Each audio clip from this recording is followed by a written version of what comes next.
안녕하세요. 사랑합니다. 사랑합니다. 네, 사랑합니다. 사랑합니다. 예. 아유, 반응해 주셔서 감사합니다. 예. 동계 수련회 이름으로 같이 모이니까 좋죠. 예. 춥죠. 예. 춥기도 하죠. 어제 좀 추웠고 오늘 조금 내일은 따뜻해진다고 하니까 우리 학생들 신앙을 위해서 지금 대략 봉사자가 한 1,350명 정도 식사 준비하시는 분부터 들어오실 때 보셨죠? 주차 안내하시는 분들 바깥에 얼마나 춥겠어요.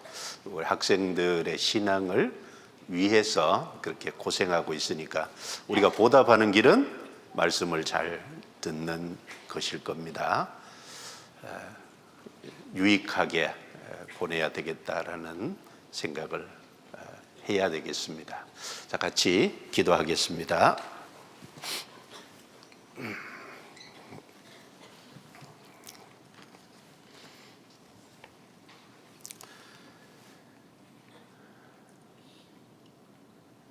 거룩하시고 은혜로우시고 자비로우신 우리 아버지 하나님, 허무가 죄 가운데 살아가면서 하나님과 죄로 말미암아 원수되어 있고 또 죽음을 건너가서 심판과 형벌을 받아야 마땅할 저희들을 하나님이 먼저 사랑해 주시고 독생자의 보혈로 우리 죄를 용서해 주시고 구원해 주셔서 하나님의 거룩한 자녀로 삼아 주신 은혜를 진심으로 감사드립니다. 2026년을 허락해 주시고 2026년 중고등부 동계 수련회를 가질 수 있도록 기회와 특권을 허락해 주신 것 진심으로 감사드립니다. 동계 수련회를 통해서 지나간 한 해를 돌아보고 반성하며 새 마음을 가질 수 있도록 도와주시고 또 하나님이 허락하신 새해 새로운 신앙 계획을 세우고 결심과 결단하는 귀한 시간이 되게 해 주옵소서. 2026년 하나님의 기대대로 향기 나는 삶, 더 풍성한 열매가 맺히는 한 해가 될 수 있도록 도와주옵소서. 2박 3일 짧은 일정이지만 학생들 각 사람의 마음을 붙잡아 주셔서 의미 있고 가치 있게 중요하게 2박 3일을 보낼 수 있도록 도와주시고 하나님의 말씀을 통해서 변화를 받아 이곳을 떠날 수 있도록 도와주옵소서. 한 사람 한 사람 심령을 붙잡아 주시기를 간절히 기도합니다. 또 앞에서 말씀을 전하는 부족한 사람의 입술을 다스려 주시고 도와주옵소서. 시종을 온전히 주께 의탁드리며 저희를 구원해 주신 주 예수님 이름으로 기도드리옵니다. 아멘. 성경 욥기 12장을 찾겠습니다. 욥기 12장.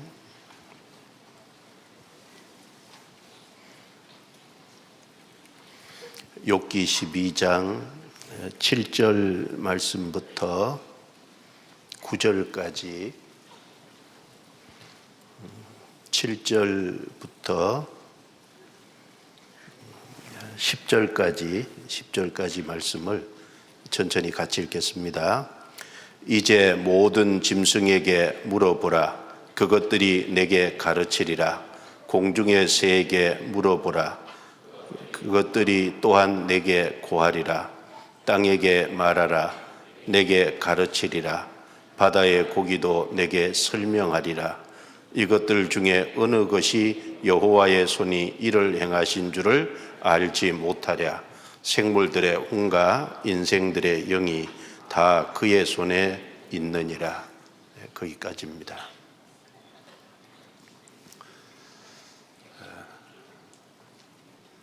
하나님이 내려다 보실 때 우리 무척 기뻐하시리라고 생각이 됩니다. 전국의 학생들이 한 자리에 모여서 또 한 해를 잘 살아보기 위해서 이렇게 귀한 시간을 가질 때 하나님 보실 때 어여쁘게 보시고 또 기특하게 보시고 그래서 좋은 것으로 축복해 주리라고 믿습니다. 여기 적어도 참석하신 우리 학생들은 2026년 한 해는 주님 안에서 잘 살아봐야 되겠다라는 마음으로 아마 이곳에 참석했을 것이라고 믿습니다. 동계수련을 하는 목적은 하나님의 말씀을 듣는 가운데 지나간 한 해에 부족한 것이 뭐였는지 돌아보고 반성해서 새 마음을 갖는 것입니다. 그리고 또 하나님께서 우리에게 주시지 않아도 되는 2026년을 주셨잖아요. 그래서 허락하신 새해를 새로운 신앙 계획을 세우고 이렇게 살아가야 되겠다 결심과 결단을 하는 귀한 시간으로 주셨습니다. 그것으로 끝나는 게 아니라 이제 돌아가서 실제 1년 향기 나는 삶, 또 더 풍성한 결실을 맺는 삶으로 연결이 되기 위해서 이 자리에 오셨습니다. 그런 중요한 목적을 갖고 저희가 불편하고 또 많은 봉사자들의 도움도 필요하고 그럼에도 불구하고 저희가 한 자리에 모였다가 헤어집니다. 그래서 동계수련의 2박 3일은 너무너무 소중합니다. 그래서 정말 시간을 황금같이 아껴서 유익하도록 교사분들도 그렇고 학생들도 사용해 주십사라고 부탁을 좀 드리려고 합니다. 하나님께서 하루와 그리고 한 달과 1년이라는 기간을 주셨습니다. 하루는 우리가 잘 아는 대로 지구가 자전하기 때문에 생기는 기간이고 한 달은 달이 지구 주위를 돌기 때문에 생기는 기간이고 1년은 지구가 태양 주위를 도는 공전 때문에 생긴 겁니다. 자, 그 하나님이 그런 주기를 단위를 만들어 주신 겁니다. 그래서 창세기 1장 14절에 하나님이 처음 주기를 만드시면서 큰 강명과 작은 강명, 태양과 달을 주시면서 일자와 사시와 징조와 연한을 이루라라고 말씀을 하셨어요. 하나님이 만들어 주신 단위예요. 왜 하루, 한 달, 1년 이런 단위를 만들어 주셨을까요? 그런 단위로 삶을 결산하고 또 예산을 세우라고. 하루 마치면서 하루 일과를 정리해 보잖아요. 그리고 하루 시작하면서 하루를 또 어떻게 살아야 될지 계획을 세웁니다. 한 달을 마치고 나면 결산을 하죠. 한 달을 앞에 두고 또 어떻게 한 달을 보낼지를 예산을 세우잖아요. 1년을 지나면 1년에 결산을 합니다. 그리고 다시 주어진 1년을 어떻게 살아야 될지 또 예산을 세워요. 그래서 하루, 한 달, 1년 이런 주기로 삶을 좀 결산하고 계속해서 예산을 세워감으로 꾸준히 하나님 앞에 살도록 하기 위해서 이런 단위를 주신 것이 틀림이 없을 겁니다. 우리는 그 목적대로 동계수련회를 가지는 거예요. 그래서 이 동계수련회를 통해서 자기를 돌아보고 반성해야 됩니다. 왜냐하면 자기 반성이 없는 사람은 변화와 발전이라는 것이 있을 수가 없어요. 내가 뭘 잘못했는지, 내게 뭔가 부족한 것이 있는지를 알아야 발전을 하고 변화가 되잖아요. 자기 반성은 발전과 변화를 위해서 반드시 필요합니다. 그래서 새 마음을 갖고 새로운 신앙 계획과 결단을 꼭 해야 되겠습니다. 자, 오늘 첫 번째 시간으로 식물을 통해 우리의 구원을 점검하자라는 제목으로 말씀을 같이 상고를 하겠습니다. 금방 읽은 말씀을 잠깐 보시기 바랍니다. 여기 10절에 생물들의 혼과 인생들의 영이 다 그의 손에 있느니라 라고 하셨어요. 사람을 만드신 하나님께서 우주도 만들고 동물도 식물도 만드셨습니다.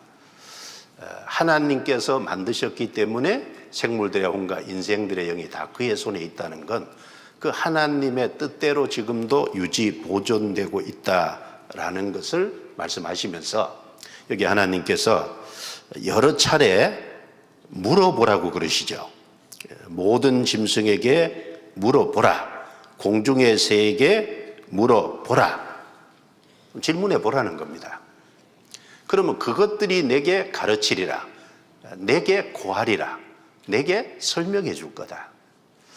그러니까 하나님이 만들어 놓으신 이 천체와 식물과 동물 이 모든 것들은 이런 것들을 통해서 하나님이 어떤 분이신지 하나님의 뜻이 무엇인지를 계속 사람에게 교훈하고 가르치고 있다는 겁니다.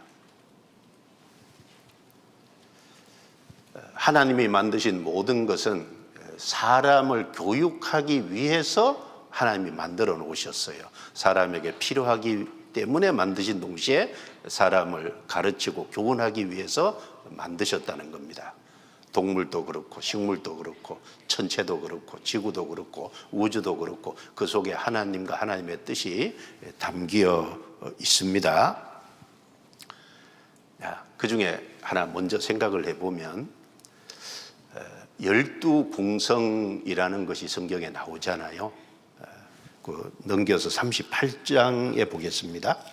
38장.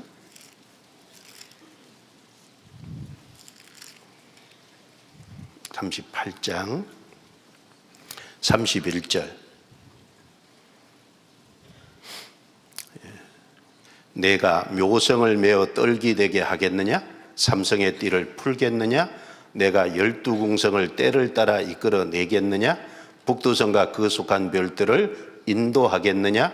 33절 같이 읽겠습니다. 내가 하늘의 법도를 아느냐? 하늘로 그 권능을 땅에 베풀게 하겠느냐? 우리가 전도 집회 때 묘성과 삼성에 대한 것을 배웁니다. 그러면서 여기 12궁성을 때를 따라 이끌어내겠느냐? 내가 하늘의 법도를 아느냐? 하나님 이렇게 질문하셨습니다. 12궁성 그러면 우리가 대략 항도 12궁이라고 이야기를 하죠. 근데 세상은 이 12궁성 항도 12궁을 12지로 이렇게 설명을 하면서 사람의 운세와 사람의 점을 치고 사람의 성격을 알아맞히는 용도로 이 항도 12궁을 사용합니다. 근데 하나님이 그런 목적으로 주셨을까요? 결코 그렇지 않습니다. 이 항도 12궁 속에는 하나님께서 사람을 구원하는 사실은 구속의 계획을 담아두신 겁니다. 이 항도 12궁이 여기 때를 따라 이끌어내겠느냐 이 말씀처럼 하나님께서 사계절 항도 12궁을 쭉 계절별로 하늘에 띄웁니다. 그 하늘에 띄우는 것을 통해서 하나님이 사람을 구원하신 구속의 계획을 그 항도 12궁에다가 예언적으로 담아두신 거예요. 결코 사람의 점을 치거나 운세를 맞추거나 성격 테스트하라고 주신 것이 결코 아닙니다. 그러니까 항도 12궁 속에도 하나님의 구속의 역사가 담겨 있다 그 말이에요. 여기 잠깐 봐요.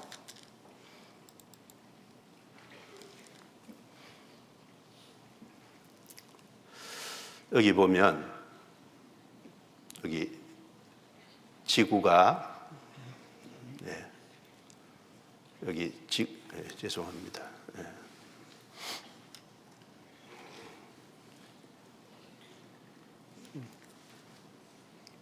꺼져버렸네.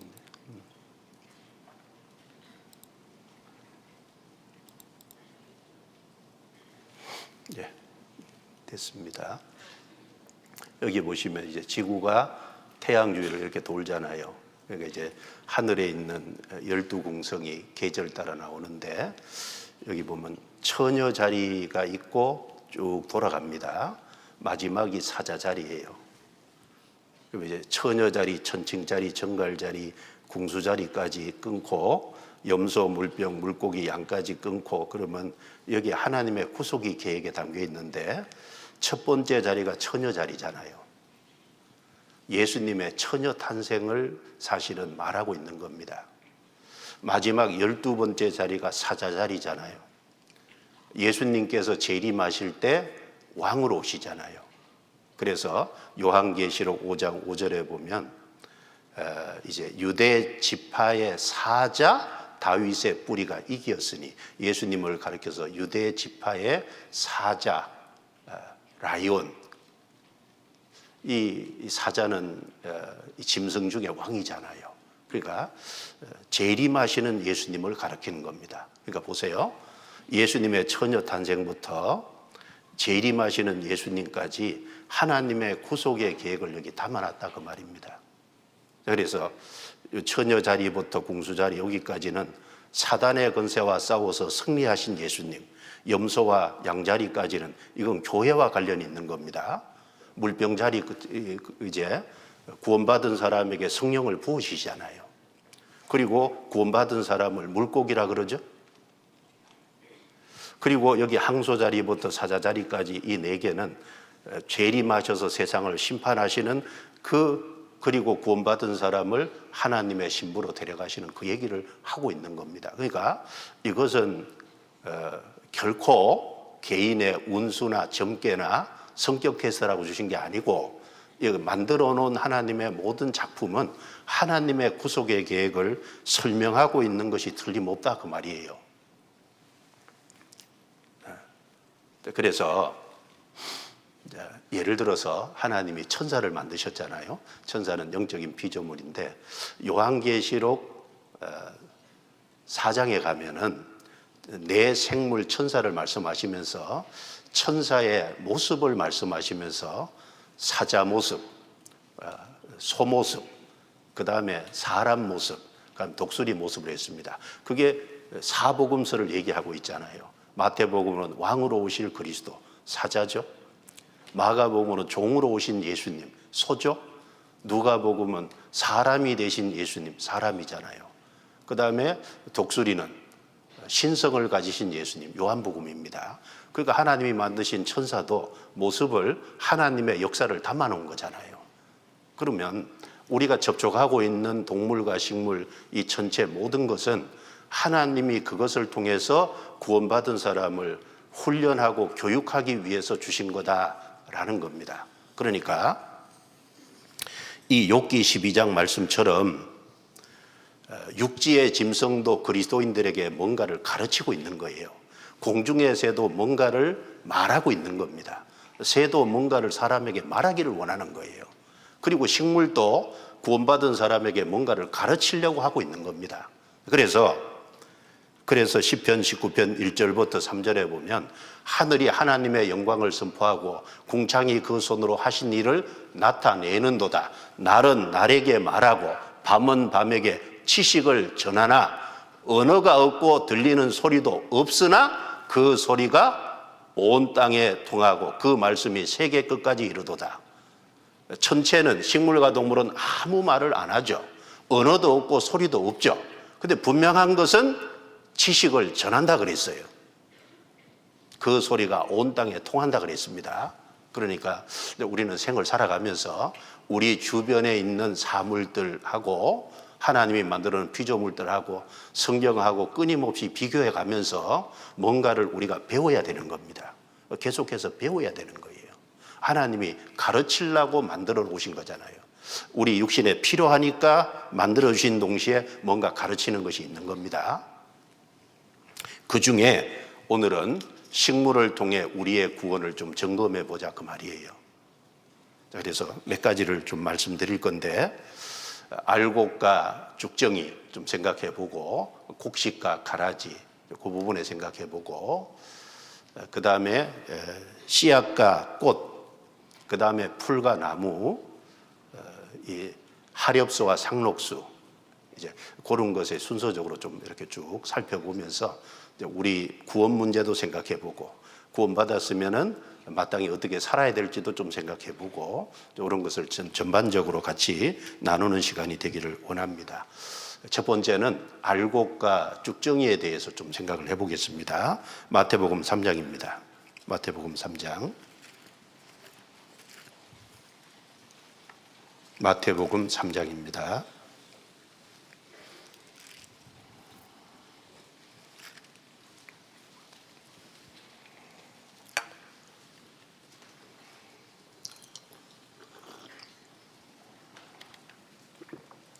마태복음 3장 10절부터 12절까지 제가 읽겠습니다. 이미 도끼가 나무 뿌리에 놓였으니 좋은 열매 맺지 아니하는 나무마다 찍혀 불에 던지우리라. 나는 너희로 회개케 하기 위하여 물로 세례를 주거니와 내 뒤에 오시는 이는 나보다 능력이 많으시니 나는 그의 신을 들기도 감당치 못하겠노라. 그는 성령과 불로 너희에게 세례를 주실 것이요. 12절은 같이 읽습니다. 손에 키를 들고 자기의 타작마당을 정하게 하사 알곡은 모아 곳간에 들이고 죽정이는 꺼지지 않는 불에 태우시리라. 여기 12절에 알곡과 죽정이에 대해서 말씀하는데, 알곡은 모아 곳간에 들인다 그랬고 죽정이는 꺼지지 않는 불에 태우신다 그랬습니다. 우리 여기 참석하신 우리 중등부 학생 여러분들, 나는 어디에 속해 있는가? 나는 하나님 앞에서 알곡인가? 아니면 나는 죽정이인가? 우리 생각을 해봐야 되잖아요. 왜? 알곡은 모아 곳간에 들이고 죽정이는 꺼지지 않는 불에 태우신다고 분명히 말씀하고 있기 때문입니다. 자, 이 말씀을 전체적으로 좀 생각을 해보면 예수님보다 6개월 먼저 세상에 탄생하신 것이 세례 요한입니다. 세례 요한은 예수님을 증거하라고 보냄을 받았고 요단강에서 세례를 주고 있을 때 많은 유대인들이 세례 받으러 세례 요한 앞에 나왔습니다. 그 세례 받으러 나오는 유대인들에게 세례 요한이 한 메시지잖아요. 10절을 보겠습니다. 이미 도끼가 나무 뿌리에 놓였으니, 여기 이미 그랬어요. 작정돼 있다는 거죠. 도끼가 나무 뿌리에 놓였으니 좋은 열매 맺지 아니하는 나무마다 찍혀 불에 던지우리라. 여기 사람을 나무로 비유한 겁니다.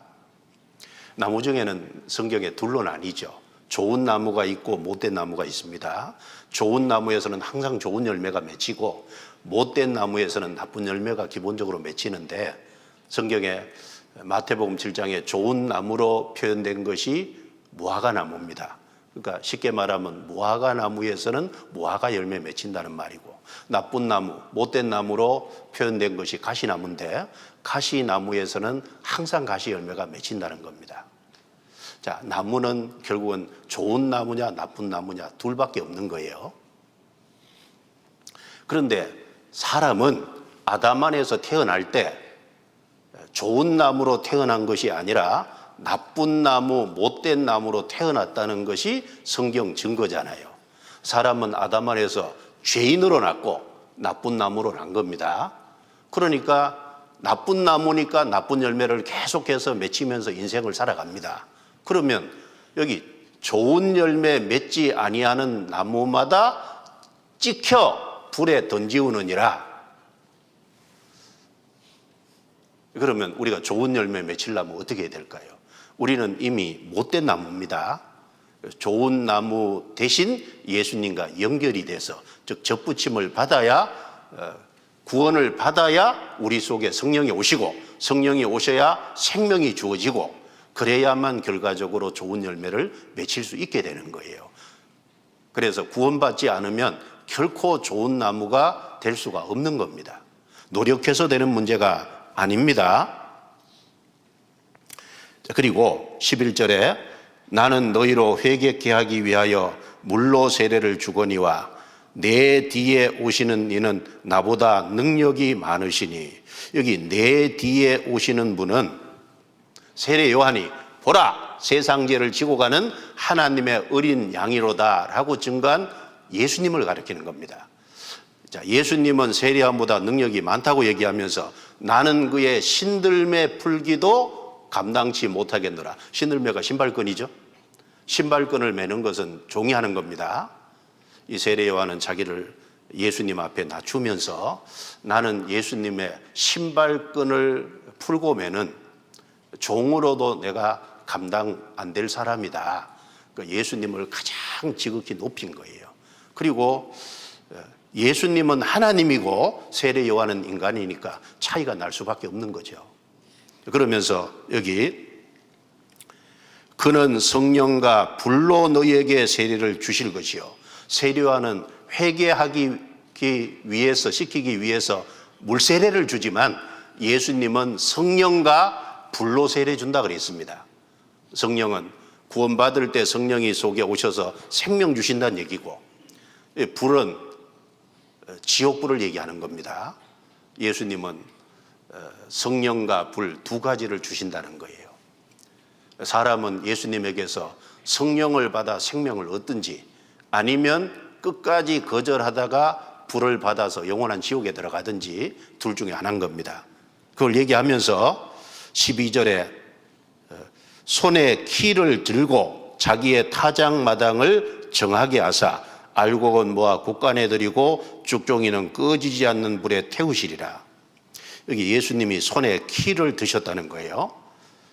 우리 중학생들이니까 여기 키 그러면 열쇠 키 생각할 수 있는데 열쇠 키가 아니고 농사를 다 짓고 나서 알곡과 죽정이를 구분하기 위해서 사용하는 도구인 채를 말하는 겁니다.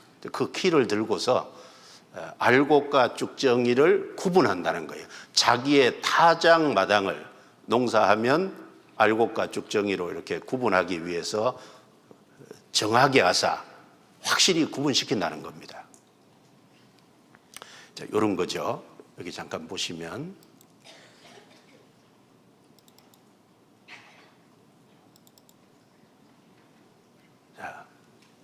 나는 알곡인가 죽정이인가 깊이 생각을 해봐야 됩니다. 알곡이잖아요. 알곡입니다. 여기 죽정이잖아요. 차이가 뭐예요? 여기 통통하죠? 여기 봐요. 안에 아무것도 안 들었잖아요. 그러니까 여기 알갱이가 있냐 없냐, 그러니까 생명이 있냐 없냐의 차이가 알곡과 죽정이 차이인 거예요. 그러니까 사람의 영혼 속에 주님이 생명으로 들어와 계시냐 안 들어와 계시냐 그 차이잖아요. 여기 보시면 이게 키입니다. 여기 여인이 알곡은 한쪽에 죽정이는 이렇게 하면 바람에 날려서 죽정이는 가잖아요. 구분이 되잖아요. 자, 이렇게 나중에 기회 되면 한번 해보세요. 예. 이렇게 하는 겁니다. 여기 장 프랑수와 밀레라는 유명한 화가죠. 키지라는 사람을 그림을 그렸는데, 그리고 이제 죽정이는요, 알곡은 이렇게 물에 이렇게 들으면 알곡은 가라앉는 게 특징이에요. 죽정이는 뜬다고. 왜냐하면 알갱이가 없으니까. 그래서 키지를 하는데 이렇게 하잖아요. 이분 잘 하더라고요. 보세요. 죄송합니다.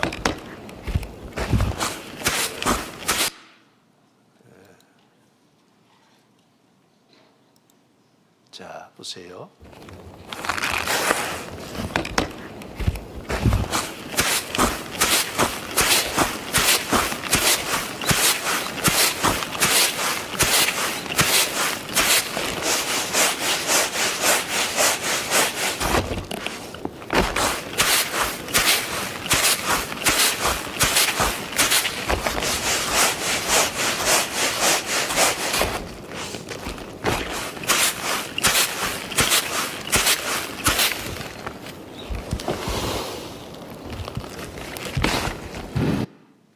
잘 아시죠? 예. 그러니까 탁탁 까불어가지고 쭉정이는 다 날라가고 알곡은 딱 담잖아요. 근데 사람이 이렇게 키질하는 것은 가끔 알갱이도 나가고, 그렇죠?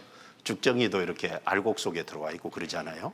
근데 여기 예수님은 손에 키를 들고 자기의 타작마당을 정하게 하사, 타작마당을 정하게 하산다는 건 알곡과 쭉정이를 예수님은 확실하게 가르신다는 거예요. 알곡이 쭉정이로 구분되는 일도 결코 없고 쭉정이가 알곡 속에 들어오는 일도 결코 없다는 겁니다. 정하게 하사 알곡은 모아 곳간에 들이고 쭉정이는 꺼지지 않는 불에 태우시리라.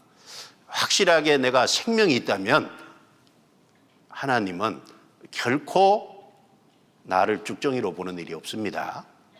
하나님이 지키실 거예요. 성경 아모스 9장을 한번 보겠습니다. 이런 말을 하셨죠. 아모스 9장 9절입니다.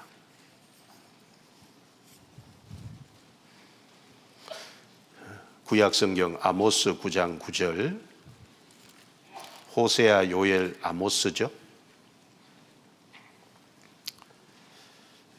구약 제가 가지고 있는 성경책으로 1283페이지입니다. 아모스 9장 9절. 자, 같이 읽겠습니다.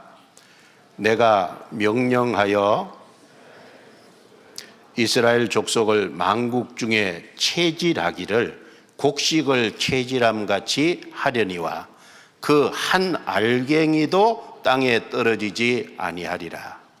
여기 알곡을 보호하시겠다는 거잖아요. 하나님이 이스라엘을 열국을 들어서 심판을 하셨는데 이스라엘 사람 중에 생명이 확실한 사람은, 알곡인 사람은 한 알갱이라도 떨어지지 아니하리라. 하나님이 보호하신다는 겁니다. 알갱이는 주님이 확실하게 보호하는 거예요. 근데 쭉정이는 심판하시죠. 자, 나는 하나님 앞에 정말 알곡이냐? 나는 하나님 앞에 쭉정이가 맞냐? 그러면 내가 알곡이라면 알곡이라는 증거가 도대체 뭐냐 그 말입니다. 자, 알곡과 쭉정이 차이는 생명이 있고 없고 차이라 그랬죠? 그 속에 정말 주님이 계시냐 그 말입니다. 그 속에 정말 주님의 생명이 있다면 생명은 활동력이 있잖아요. 생명은 변화가 나타나잖아요. 내 속에 주님이 정말 계시면 내 삶이 변화되고 정말 바뀔 건데 전혀 변화가 없이 가치관에 삶의 목적도 변화가 없이 살아간다면 진짜 내가 알곡인지 고민해 봐야 됩니다. 쭉정일 가능성이 훨씬 높을 수도 있잖아요. 성경이 이렇게 말했죠. 고린도후서 13장 5절입니다.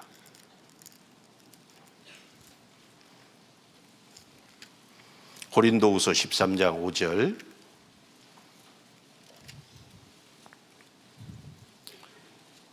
같이 읽겠습니다. 너희가 믿음에 있는가 너희 자신을 시험하고 너희 자신을 학증하라.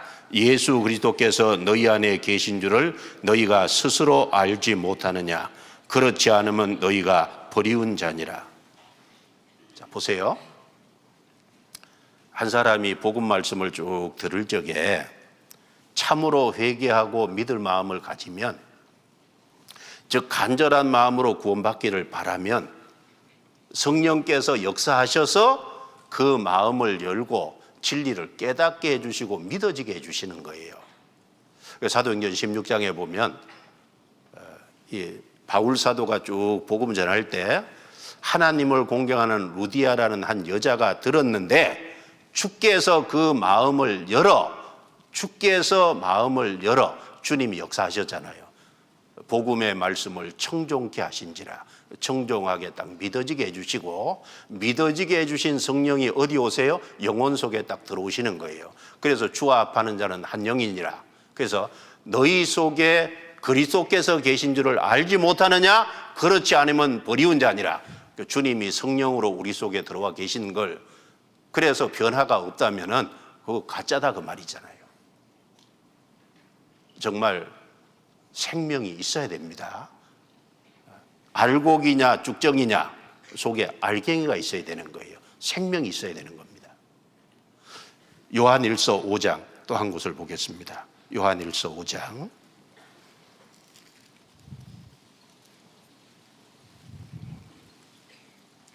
요한일서 5장 9절입니다. 9절. 만일 우리가 사람들의 증거를 받을진대 하나님의 증거는 더욱 크도다. 하나님의 증거는 이것이니 그 아들에 관하여 증거하신 것이니라. 아들이 예수님이죠. 하나님은 예수님에 대해서 증거를 했습니다.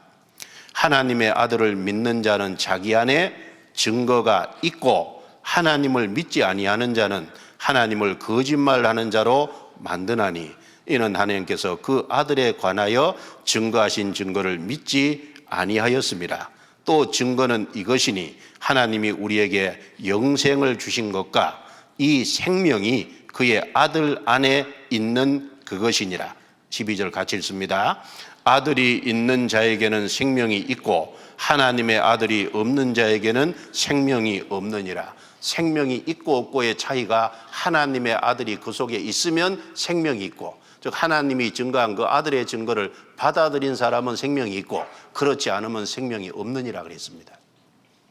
정말 예수님이 나의 구세주가 맞아요? 정말 예수님이 내 모든 죄를 확실하게 해결하신 것이 맞아요? 그 정말 마음에 믿어졌어요? 증거가 뭐예요?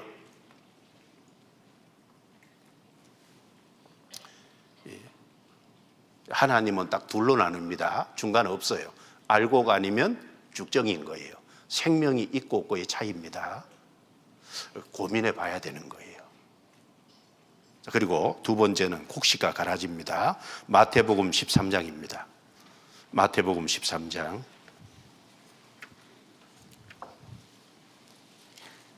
마태복음 13장 24절 말씀부터 30절까지 곡식과 가라지 비유를 제가 읽겠습니다. 예수께서 그들 앞에 또 비유를 베풀어 가라사대 천국은 좋은 씨를 제 밭에 뿌린 사람과 같으니 사람들이 잘 때 그 원수가 와서 곡식 가운데 가라지를 덧뿌리고 갔더니 싹이 나고 결실할 때 가라지도 보이거늘 집주인의 종들이 와서 말하되 주여 밭에 좋은 씨를 심지 아니하였나이까? 그러면 가라지가 어디서 생겼나이까? 주인이 가로되 원수가 이렇게 하였구나. 종들이 말하되 그러면 우리가 가서 이것을 뽑기를 원하시나이까? 주인이 가로되 가만 두어라. 가라지를 뽑다가 곡식까지 뽑을까 염려하노라. 둘 다 추수 때까지 함께 자라게 두어라. 같이 읽습니다. 추수 때에 내가 추수꾼들에게 말하기를 가라지는 먼저 거두어 불사르게 단으로 묶고 곡식은 모아 내 곡간에 넣으라 하리라.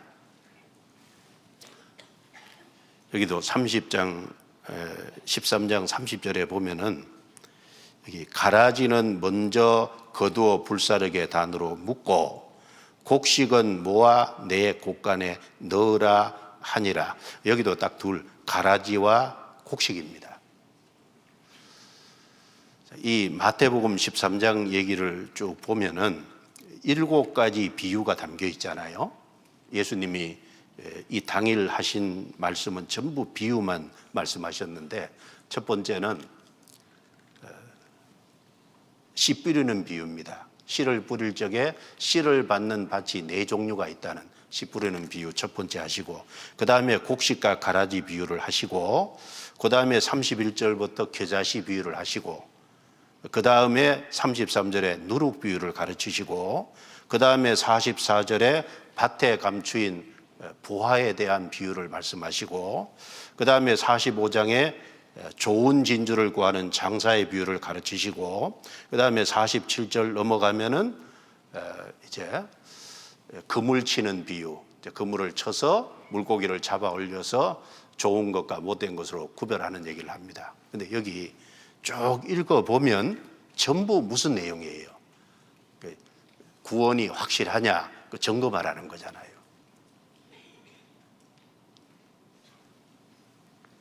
그래서 여기 분명한 것은 가라지는 거두 단으로 묶어서 불사른다 그랬고 곡식은 모아 곡간에 들인다 그랬습니다. 가라지는 구원 못 받은 사람을 얘기하고 불사른다는 말은 여기 지옥불을 얘기합니다. 곡식은 구원받은 사람으로 천국 곳간에 드릴 것을 말한 거잖아요. 그러면 하나님 앞에서 나는 곡식이냐 아니면 나는 가라지냐 그 말이에요. 이제 이 문제도 중요하잖아요. 이것도 좀 구체적으로 생각해 보겠습니다. 먼저 24절, 25절을 보시면 24절, 25절에 천국은 좋은 씨를 제 밭에 뿌린 사람과 같으니 사람들이 잘 때 그 원수가 와서 곡식 가운데 가라지를 덧뿌리고 갔더니. 자, 여기 알곡과 죽정이는 처음에는 좋은 것을 심었는데 좋은 것을 심은 거잖아요. 심었는데 결과적으로 알곡이 있고 죽정이가 있는 겁니다. 한 종자에서 결실하냐 결실 못하냐, 생명이 있냐 없냐의 차이예요. 그런데 여기 곡식과 가라지 비유는 처음부터 종류가 달라요. 곡식은 사람이 먹을 수 있는 곡식이고, 그 다음에 가라지는 사람이 그 열매를 먹을 수 없는 잡초입니다. 잡초. 처음부터 종류가 달라요. 곡식은 농부가 뿌린 것입니다. 그런데 가라지는 농부가 뿌리지 않은 다른 것이 난 거예요. 근데 여기 비유를 말씀하실 때 원수가 그렇게 했다 그랬습니다. 그러니까 한 밭에 두 종류가 뿌려져 있는 거예요. 그리고 주인 입장에서는 곡식 심었잖아요. 곡식을 뿌렸는데 곡식이 날 때 보니까 가라지도 같이 성장하는 거예요. 그래서 집주인의 종들이 주인에게 물었습니다. 아니, 좋은 씨를 뿌렸는데 어째서 가라지가 납니까? 답을 하기를 원수가 이렇게 하였구나. 여기 원수가 누구예요? 여기 성경적으로 신앙적으로 원수는 마귀입니다. 하나님은 좋은 걸 갖다 뿌렸는데 마귀는 엉뚱한 것을 뿌리잖아요. 그러면 종들이 주인에게 묻기를 뽑을까요? 가라지 뽑아낼까요? 가만두어라. 추수 때까지 자라게 두어라. 왜? 가라지 뽑다가 곡식까지 뽑을까 하노라. 이 사람은요, 구분을 정확하게 못해요. 자칫 잘못하면 잘못 뽑을 수 있습니다. 제가 의정부에서 목회할 때 어떤 어른이 3,000병 밭을 주면서 이걸 이제 한번 밭에다가 뭘 교회에서 곡식을 심어서 한번 이익을 내라는 거예요. 그래서 얼씨구나 하고 이제 받아가지고 거기다가 콩을 심었습니다. 예, 농사 짓는 게 쉬운 게 아니더라고요. 콩을 심었는데 얼마 후에 가보니까 싹이 날 때 보니까 안 나는 거예요. 왜냐하면 새가 와서 다 먹어버린 거예요. 우리는 이게 이제 허수아비나 이런 걸 좀 해놔야 되는데 그걸 미처 생각 못한 겁니다. 다시 했어요. 이제 올라옵니다. 그런데 이런 것이 콩을 심었는데 잡초가 많이 나잖아요. 그래서 교회 형제 자매들하고 그 먼 거리를 가서 거기서 잡초를 뽑으십시오 그랬는데 나중에 보니까 어떤 분은요, 콩을 소복이 뽑아놨더라고. 구분을 못하는 거예요. 어떤 건 진짜 비슷하게 보여. 그러니까 사람이 구원받았는지 안 받았는지 타인이 정확하게 모릅니다. 어떤 경우는 자기도 속는 경우도 있잖아요. 그리고 왜 추수 때까지 그냥 둬라고 얘기했겠어요? 이유가 있죠? 추수 때까지 그냥 둬라 그 말은 믿는 사람 속에 같이 있으면 기회라는 게 주어지잖아요. 충분한 기회가 주어지니까 기회 주라는 겁니다.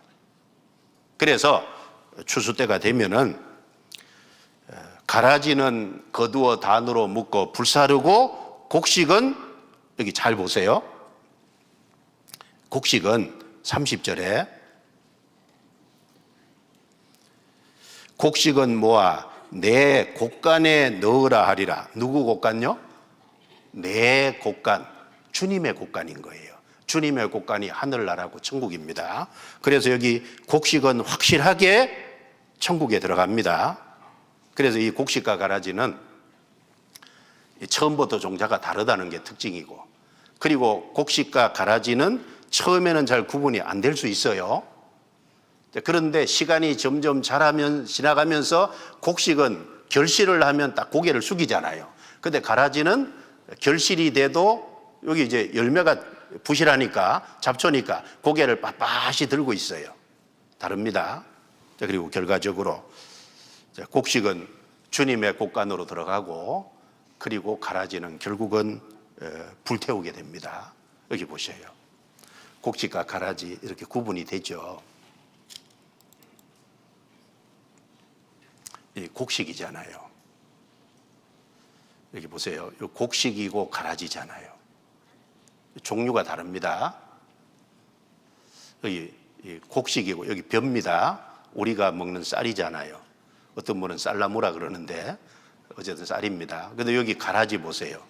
가라지는 훨씬 더 툭 튀어 올라왔잖아요. 곡식과 가라지, 여기 봐요. 가라지는 이렇게 빳빳이, 곡식은 이렇게 숙이는데 가라지는 빳빳이 들고 있죠. 자, 그러면 하나님 보실 때 나는 정말 하나님이 심은 곡식이냐 아니면 원수가 심은 가라지냐, 이거 얼마나 중요한 문제예요. 만약 내가 가라지라면, 내가 만약 쭉정이라면, 생명이 없는 거라면 이건 정말 심각한 문제잖아요. 하나님은요, 하나님이 심으시지 않은, 즉 하나님 주인이 심지 않은 것은 다 뽑아버린다는 겁니다. 결국은 다 불태워지는 거예요. 성경 마태복음 15장 넘겨보겠습니다. 마태복음 15장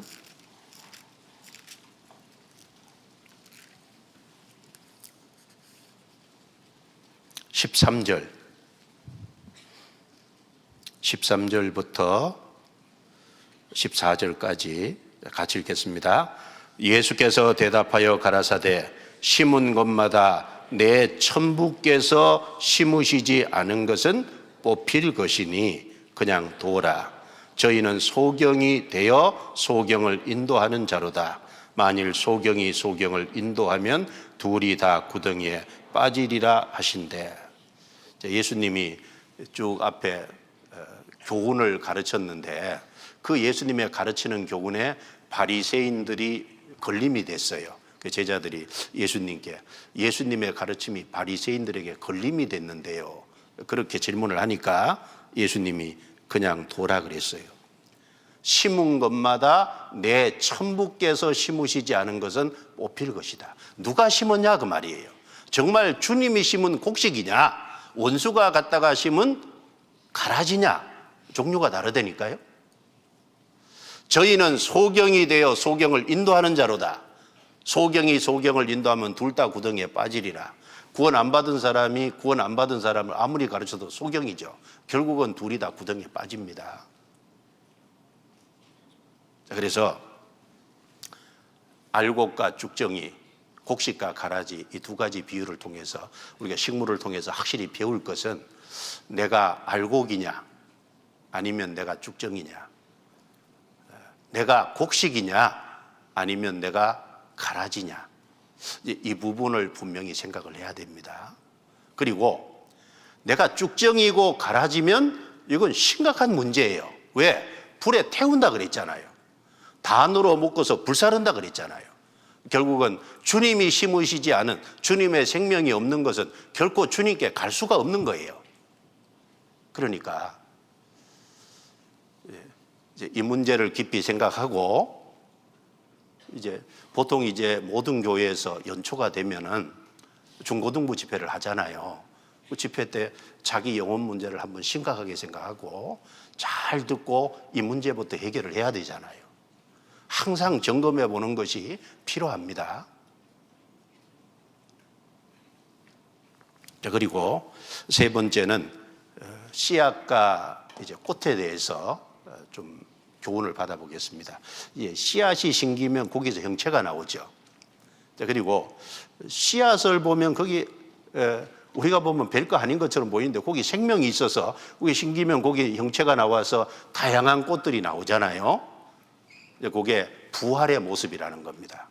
내가 곡식이 확실하고 내가 알곡이 확실하면 그 곡식과 알곡 거기에는 확실한 부활의 소망이 있잖아요.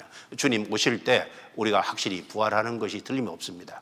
주님은 부활이 있다는 사실을 이 세상 많은 것들을 가지고 가르치고 계신 거예요. 그래서 고린도전서 15장을 보겠습니다. 고린도전서 15장. 고린도전서 15장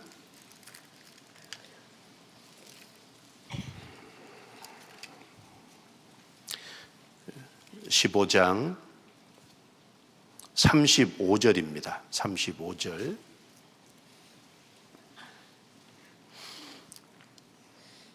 성경에 보면은 한 장 안에 중요한 주제를 집중적으로 다양한 각도에서 말씀해 놓은 장들이 있습니다.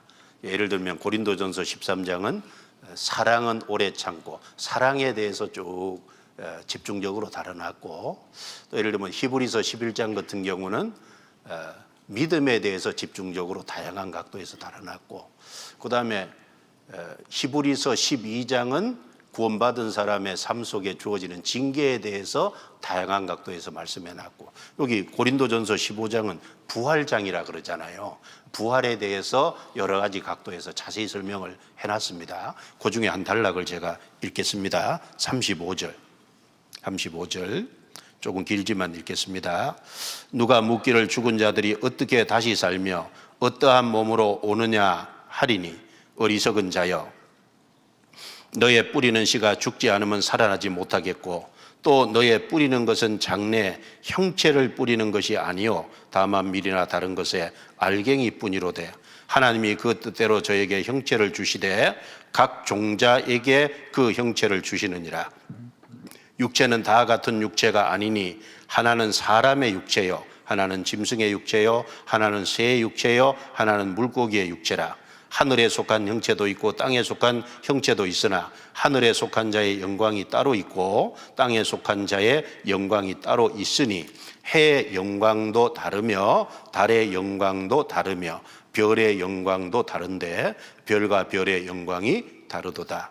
죽은 자의 부활도 이와 같으니 썩을 것으로 심고 썩지 아니할 것으로 다시 살며, 욕된 것으로 심고 영광스러운 것으로 다시 살며, 약한 것으로 심고 강한 것으로 다시 살며, 육의 몸으로 심고 신령한 몸으로 다시 사나니 육의 몸이 있은즉 또 신령한 몸이 있느니라.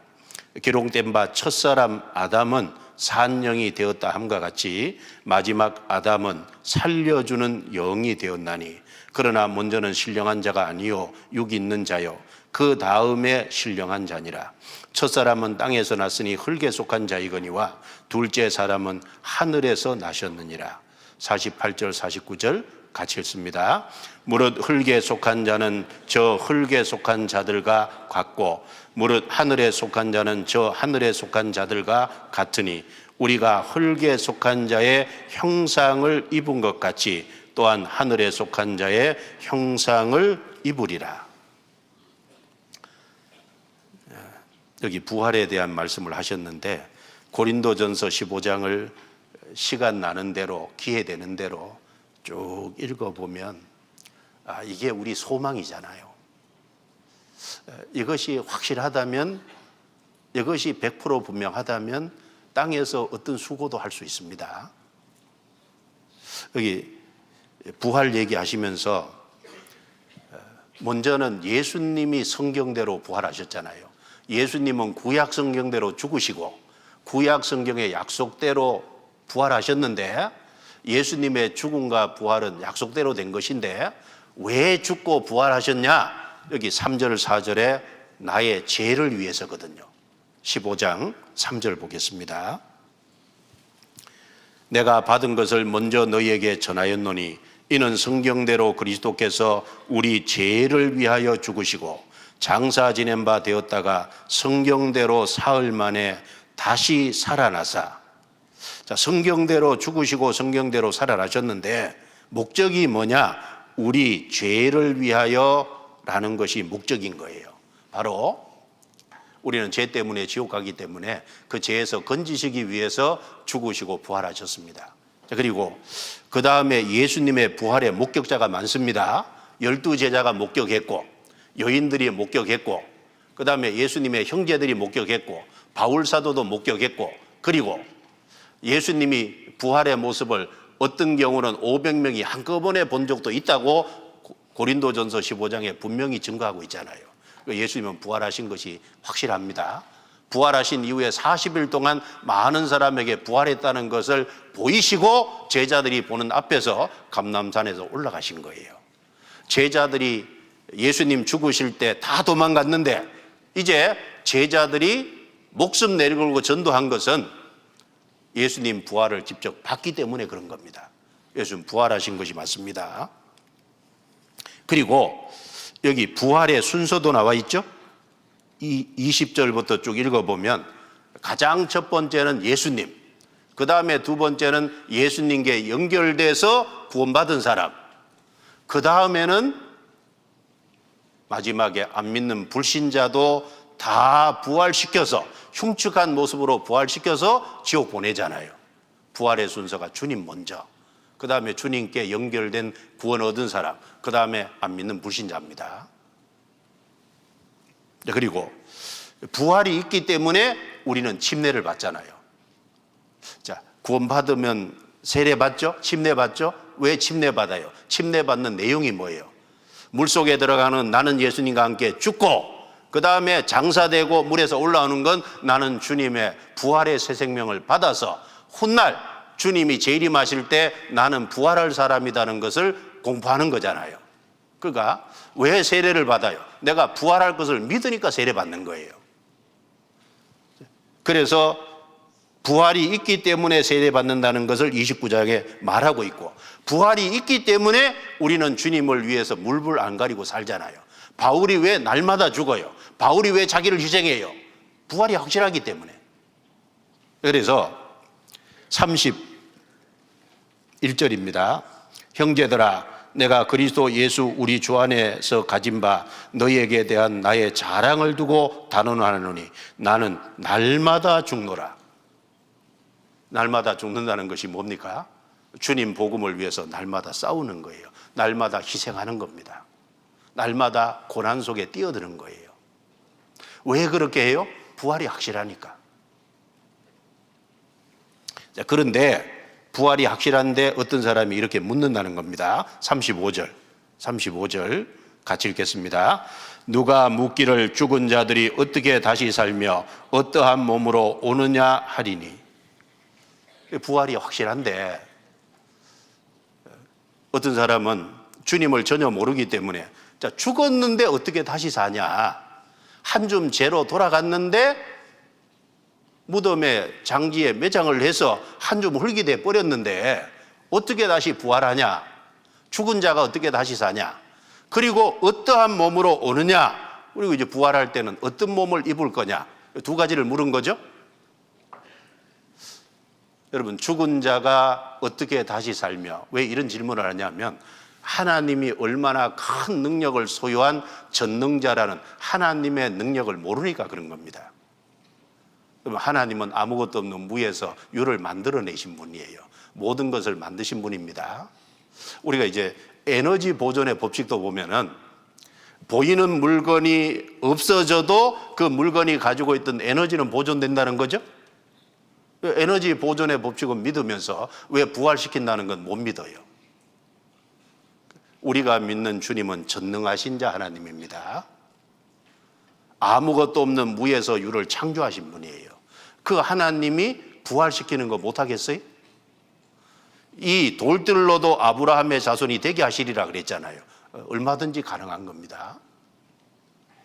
그리고 어떠한 몸으로 오느냐, 어떠한 몸으로 오느냐, 이 질문에 대해서 36절부터 길게 대답을 해놓은 거예요. 자, 여기 보면 첫 번째는, 자, 너희들이 잘 생각해봐라. 씨를 심지 않냐? 씨를 심는데 그 씨가 심겨서 거기에 형체가 나오지 않냐? 씨를 심으면 형체가 나오고 거기에 열매도 맺히고 다양한 꽃도 나옵니다. 그러니까 식물은 씨를 심는데 형체가 나오고 꽃이 나온다. 이게 전부 부활에 대한 하나의 교훈이고 하나님이 가르치는 거라는 거예요.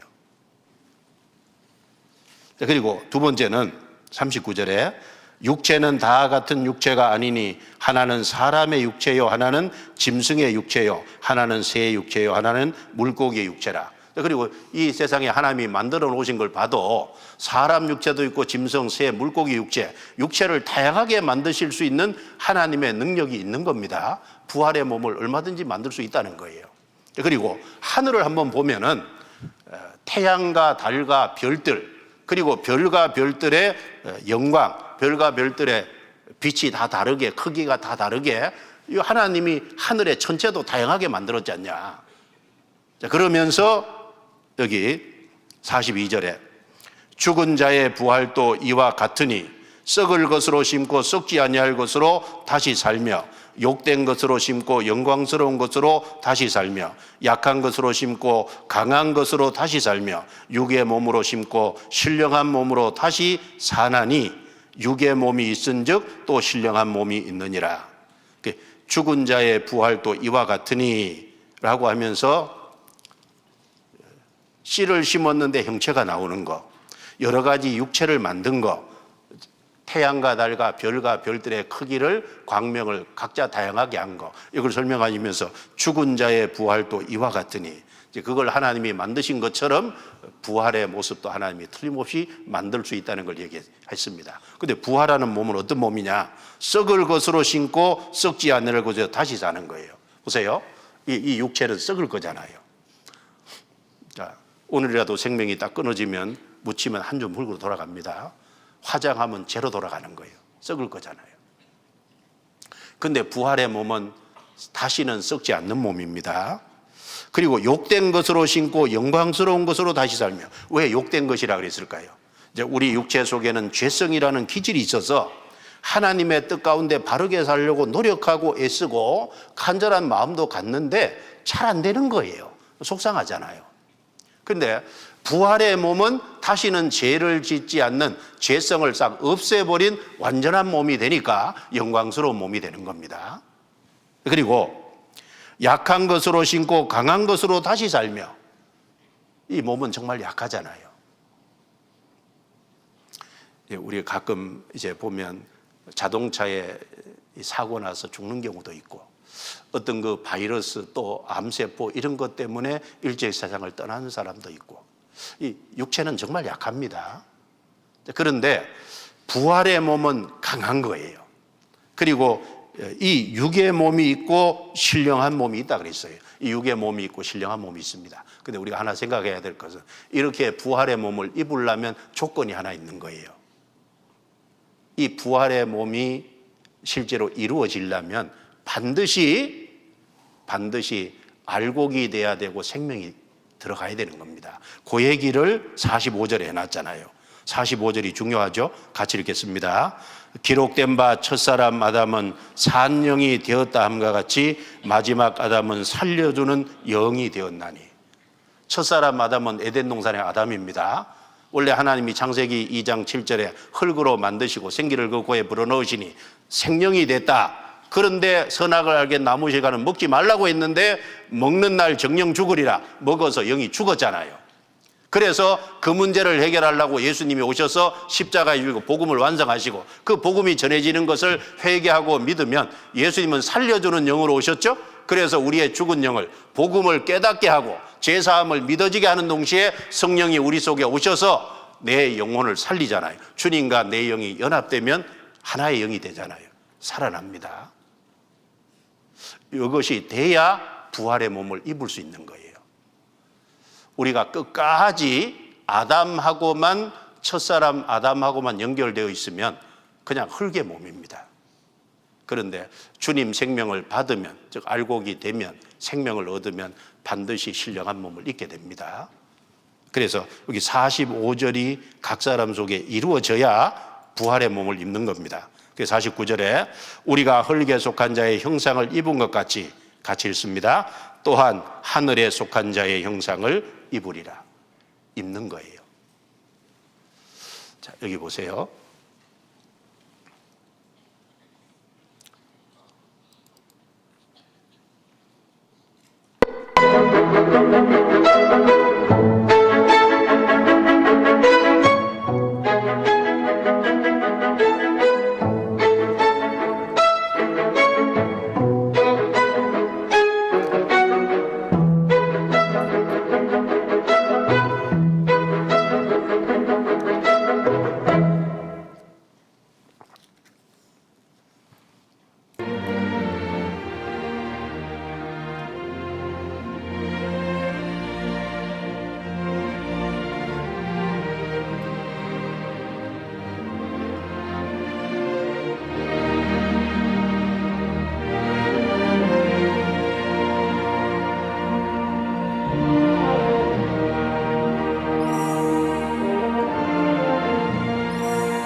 틀림없는 것은 씨 속에 하나님이 형체를 담아 놓았잖아요.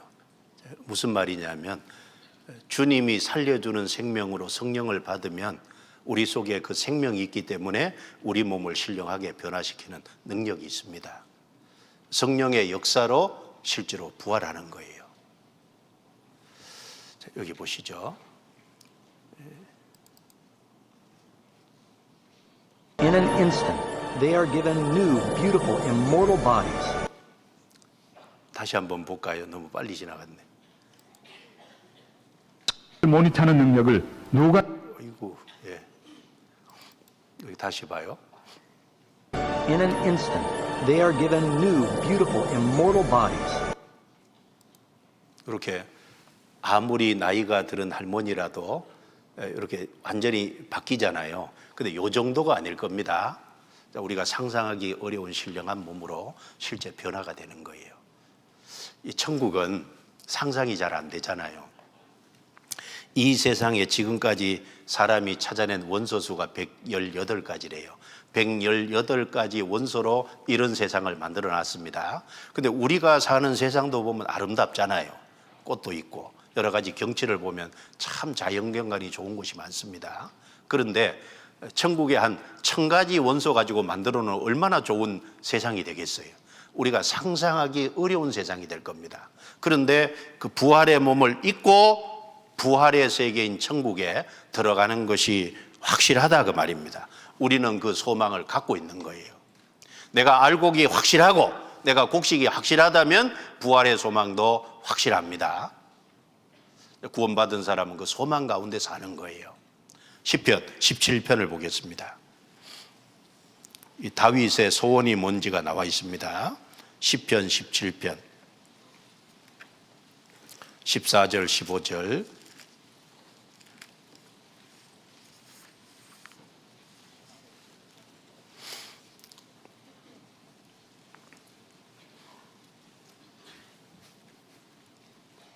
(14절) (15절) 같이 읽어보겠습니다. 여호와여, 금생에서 저희 분깃을 받은 세상 사람에게서 나를 주의 손으로 구하소서. 그는 주의 제물로 배를 채우심을 잊고 자녀로 만족하고 그 남은 산업을 그 어린 아이들에게 유전하는 자니이다. 나는 의로운 중에 주의 얼굴을 보리니 깰 때 주의 형상으로 만족하리이다. 자, 여기 14절에도 만족하고 15절에도 만족하리이다. 근데 이 만족이라는 단어를 똑같이 썼는데 14절에 만족하고 15절의 만족은 전혀 다른 만족이죠. 14절의 만족은 구원받지 않은 불신자의 만족을 얘기하는 거고 15절은 구원받은 사람의 만족을 얘기하는 겁니다. 불신자는 뭘로 만족합니까? 여기 보면은 재물, 자녀, 산업 이런 것으로 만족하잖아요. 눈에 보이는 것으로 만족합니다. 그런데 구원받은 사람의 만족은 다르죠. 나는 의로운 중에 주의 얼굴을 보리니. 자, 지금은 우리가 육체를 입고 있기 때문에 주님 얼굴을 보지 못합니다. 그런데 우리가 부활의 몸을 입고 주님과 같은 신령한 몸을 입을 때 주님을 똑바로 보게 될 거예요. 우리가 이제는 거울로 보는 것 같이 희미하나 그때에는 얼굴과 얼굴을 대하여 볼 것이요 주의 얼굴을 봅니다. 깰 때 주의 형상으로 만족하리이다. 요 깰 때가 부활 때잖아요. 부활해서 주님의 형상을 입고 주님을 딱 대면해 볼 때 그때 가장 큰 위로가 될 겁니다. 나를 구원하신 주님을 대면해 볼 때 그 주님과 함께 영원히 함께 할 때 그 얼마나 큰 만족이 있겠어요. 우리는 그런 소망을 갖고 있습니다.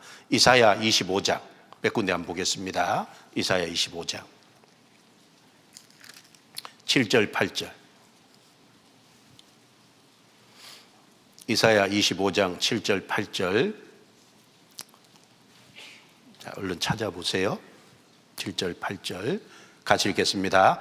또 이 산에서 모든 민족의 그 가리워진 면박과 열방의 그 덮인 휘장을 제하시며 사망을 영원히 멸하실 것이라. 여기 이 산이 시온산입니다. 복음이 예루살렘에서 완성이 됐고 예루살렘에서부터 복음이 전 세계 전파돼 나간 거예요. 그리고 사망을 영원히 멸하실 것이라. 사망을. 주님이 오셔서 우리 부활의 몸을 입을 때 우리가 사망을 향해서 호령할 수 있잖아요. 사망아, 너의 이기는 것이 어디 있느냐? 사망아, 너의 쏘는 것이 어디 있느냐? 사망을 향해서 호령할 수, 사망을 향해서 우리가 승리의 외침을 외칠 수 있는 겁니다. 26장 19절입니다. 구약 성경에도 여러 군데 부활을 얘기해 놨죠. 19절. 주의 죽은 자들은 살아나고 우리의 시체들은 일어나리이다. 티끌에 거하는 자들아, 너희는 깨어 노래하라. 같이 읽습니다. 주의 이슬은 빛난 이슬이니 땅이 죽은 자를 내어 놓으리로다. 주의 죽은 자들은 살아나고, 이 주의 죽은 자들, 주님의 생명을 받고 육체가 죽은 사람들은 살아나고 우리의 시체들은 일어나리로다. 여기 주의 이슬은 빛난 이슬이니, 이슬은 은혜를 가리키죠. 주님의 은혜로 인해서 땅이 죽은 자를 내어 놓으리로다. 실제로 부활합니다. 다니엘서 12장 2절 3절. 다니엘서 12장 2절 3절.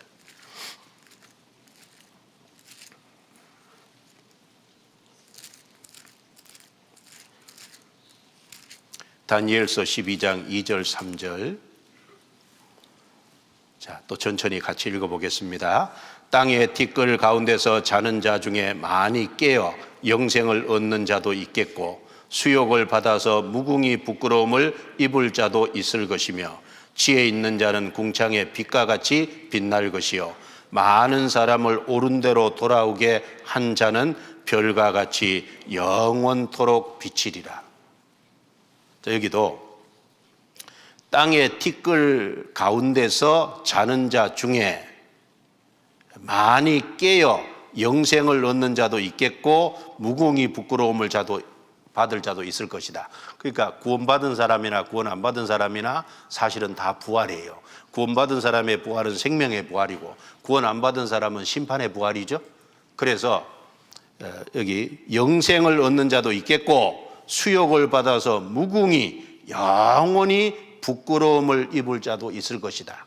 불신자는 부활하지만 영원히 지옥에 갑니다. 마태복음 10장 28절에 몸을 죽여도 영혼은 능히 죽이지 못하는 자들을 두려워하지 말고 오직 몸과 영혼을 능히 지옥에 멸하시는 자를 두려워하라. 지옥은 몸과 영혼까지 같이 간다 그랬습니다. 지옥은 영혼만 가는 곳이 아닙니다. 여기도 틀림없이 두 종류로 딱 나눠놨습니다. 자, 요한복음 5장을 보겠습니다. 요한복음 5장. 요한복음 5장 28절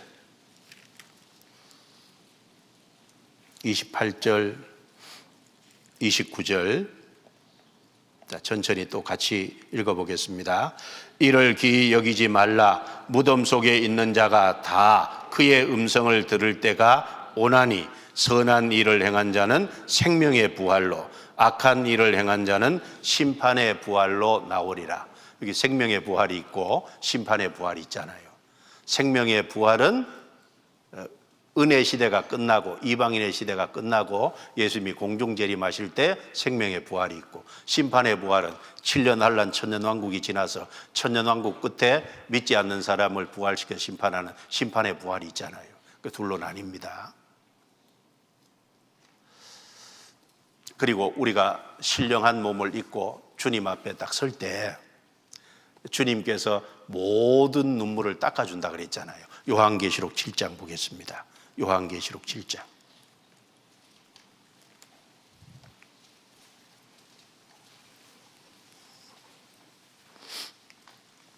요한계시록 7장 16절입니다. 16절.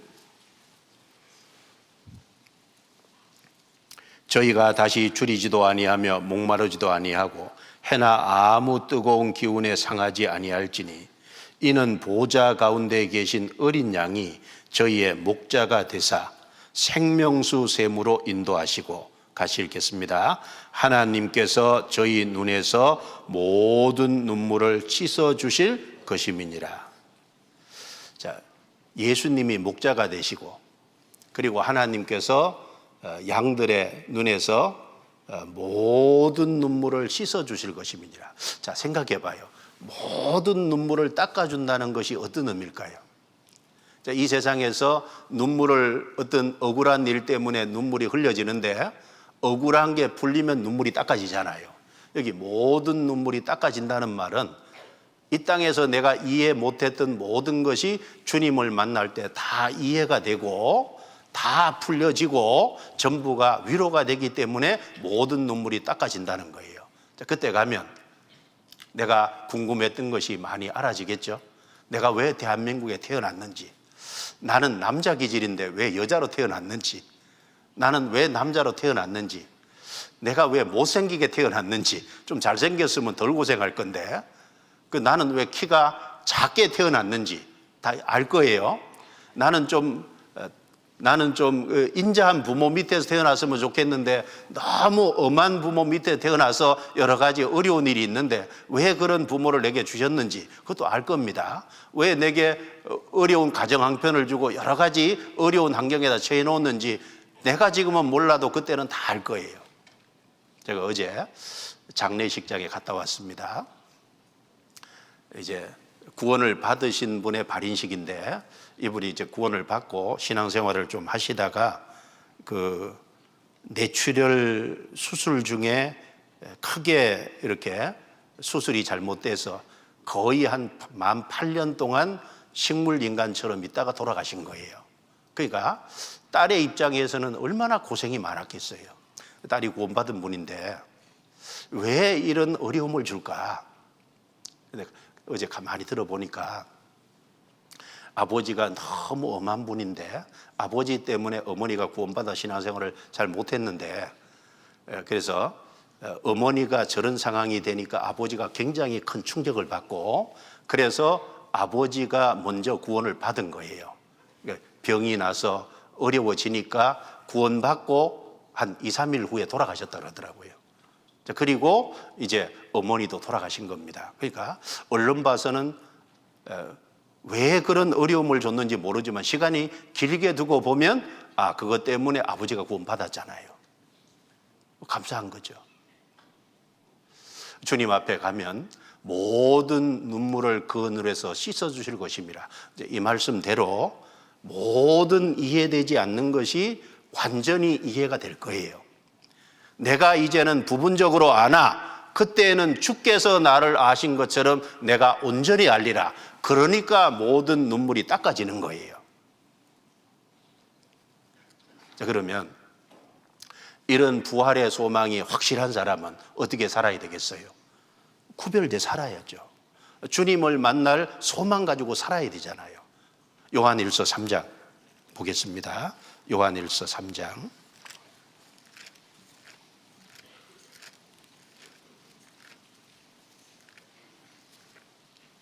신약성경 요한일서 3장입니다. 1절 제가 읽습니다. 보라, 아버지께서 어떠한 사랑을 우리에게 주사 하나님의 자녀라 일컬음을 얻게 하셨는고 우리가 그러하도다. 그러므로 세상이 우리를 알지 못하면 그를 알지 못함이니라. 사랑하는 자들아, 우리가 지금은 하나님의 자녀라. 장래에 어떻게 될 것은 아직 나타나지 아니하였으나 그가 나타내심이 되면 우리가 그와 같을 줄을 아는 것은 그의 계신 그대로 볼 것을 인함이니. 같이 읽습니다. 주를 향하여 이 소망을 가진 자마다 그의 깨끗하심과 같이 자기를 깨끗하게 하느니라. 근데 우리가 지금은 하나님의 자녀인데 안 믿는 불신자하고 비슷해 보입니다. 그리고 안 믿는 불신자가 믿는 하나님의 자녀를 알아주지도 않아요. 왜 몰라주냐면 주님이 누군지 모르니까 믿는 성도가 얼마나 귀한지 모르잖아요. 그런데 장래에 주님이 오시면 주님의 모습처럼 변화될 때 우리는 주님을 볼 겁니다. 부활의 소망이 확실합니다. 이 소망을 가진 자마다 그의 깨끗하심과 같이 자기를 깨끗하게 하느니라. 구별된 삶을 살아야 되잖아요. 그리고 주님 만날 때 신앙생활 잘하다 만나야 될 거 아니에요. 신앙생활 못하다가 만나면 안 되잖아요. 성경 베드로후서 3장 보겠습니다. 베드로후서 3장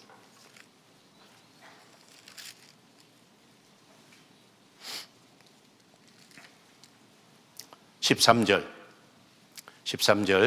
우리는 그의 약속대로 의에 거하는 바 새 하늘과 새 땅을 바라보도다. 14절은 같이 읽습니다. 그러므로 사랑하는 자들아 너희가 이것을 바라보나니 주 앞에서 점도 없고 흠도 없이 평강 가운데서 나타나기를 힘쓰라. 자, 너희가 이것을 바라보나니 뭘 바라봐요? 새 하늘과 새 땅을 바라보고 주님을 대면에 볼 것을 소망하고 그리고 부활의 소망을 바라보고 이걸 바라보면 점도 없이 흠도 없이 평강 가운데서 나타나기를 힘쓰라. 거룩히 구별된 가운데서 부끄럽지 않는 상태에서 주님 만나야 되잖아요. 신앙생활 열심히 하다가 주님을 뜨겁게 사랑하다가 주님을 만나야 되잖아요. 죄 짓는 자리에 있다가 주님 만나면 곤란하잖아요. 그리고 풀과 나무를 좀 생각해 보겠습니다. 시편 92편 넘겨보세요. 시편 92편.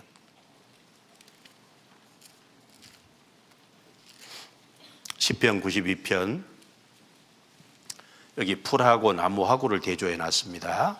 시편 92편 7절입니다. 7절. 시편 92편 7절. 악인은 풀같이 생장하고 죄악을 행하는 자는 다 흥왕할지라도 영원히 멸망하리이다. 건너뛰어서 12절입니다. 의인은 종려나무같이 번성하며 레바논의 백향목같이 발육하리로다. 여호와의 집에 심겼으며 우리 하나님의 궁정에서 흥왕하리로다.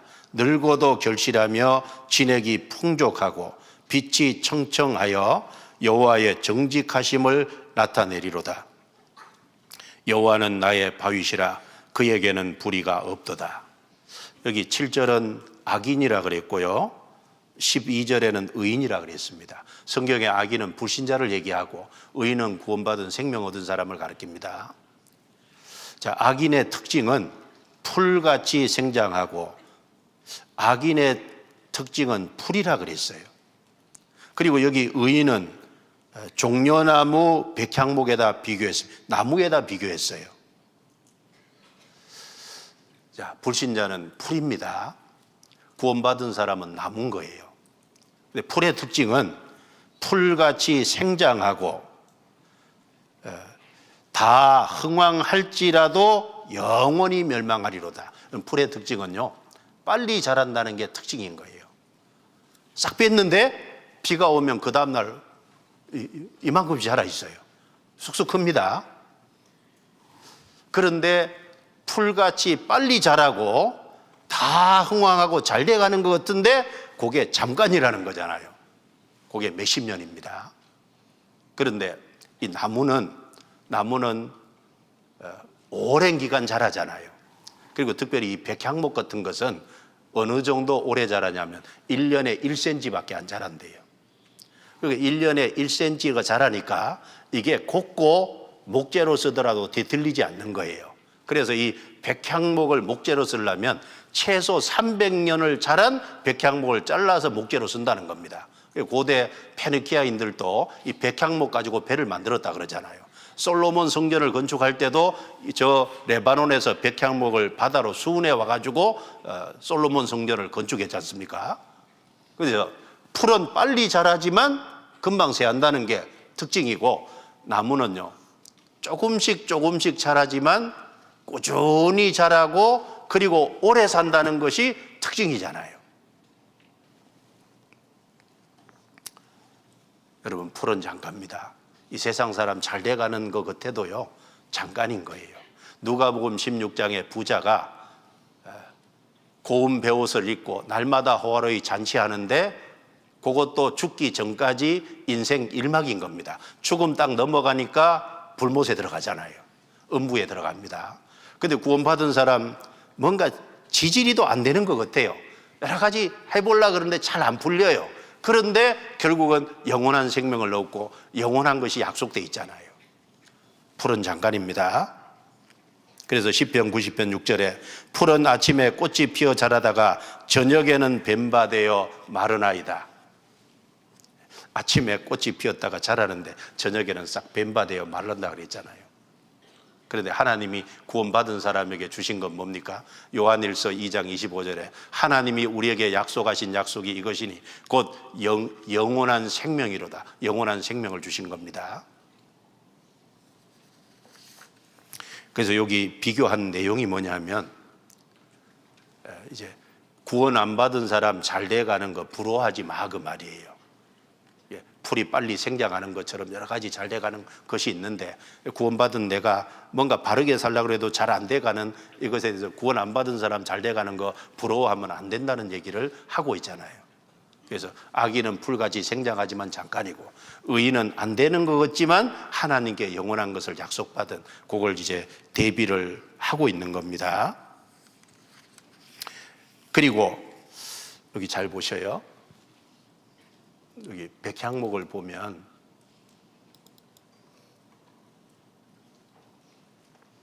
여기 이제 백향목이잖아요. 레바논의 백향목입니다. 레바논의 백향목이에요.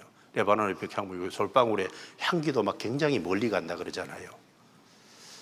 그리고 여기는 종려나무인데 이 종려나무 특징 같은 것을 보면 종려나무도 불사조라 그래서 요 자기 키의 한 20배 정도 땅 속에 뿌리를 박으니까 뿌리가 막 200에서 250m까지 내려간다 그러잖아요. 그래서 광야에 다른 것이 다 죽어도 종려나무는 안 죽는다 그러죠.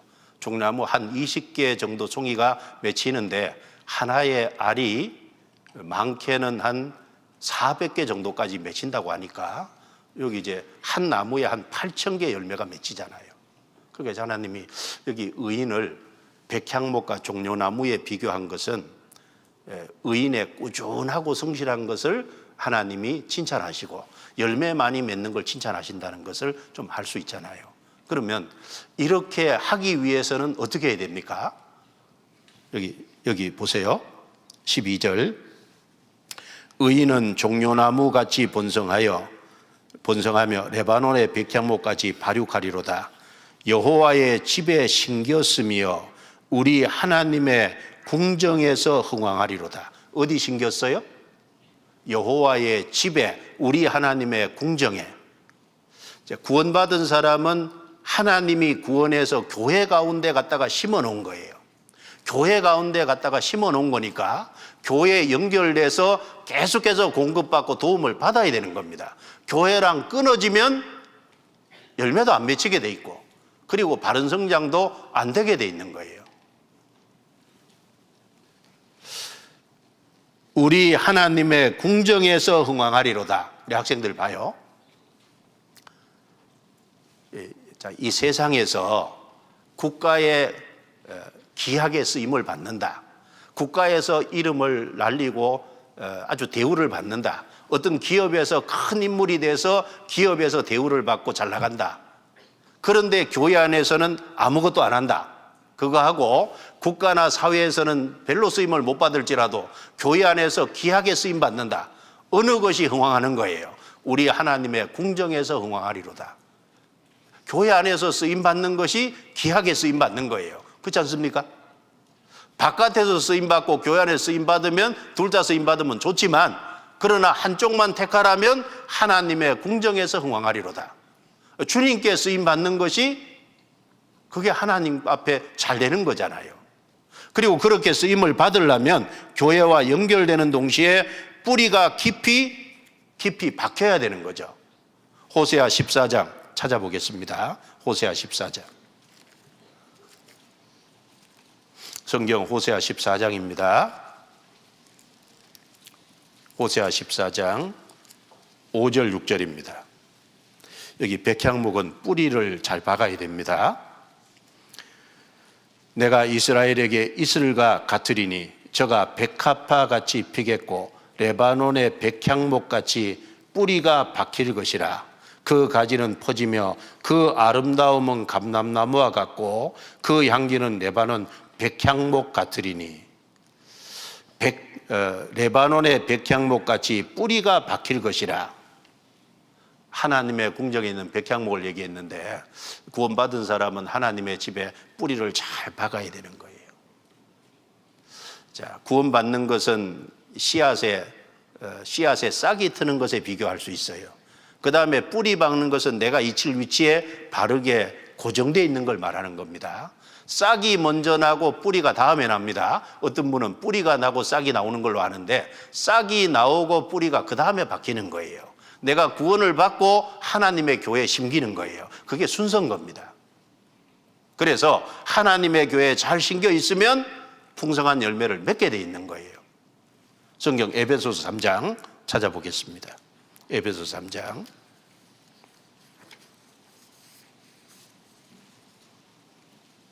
에베소서 3장.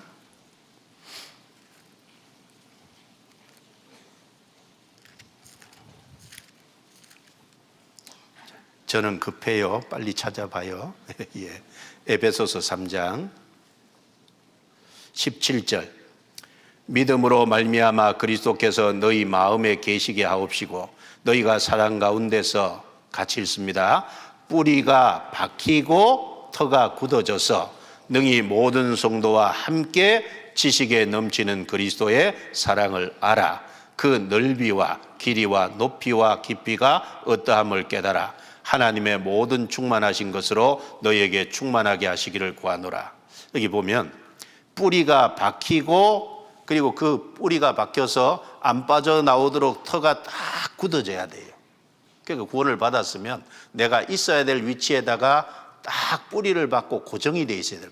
구원받은 사람의 영적 위치는 교회입니다.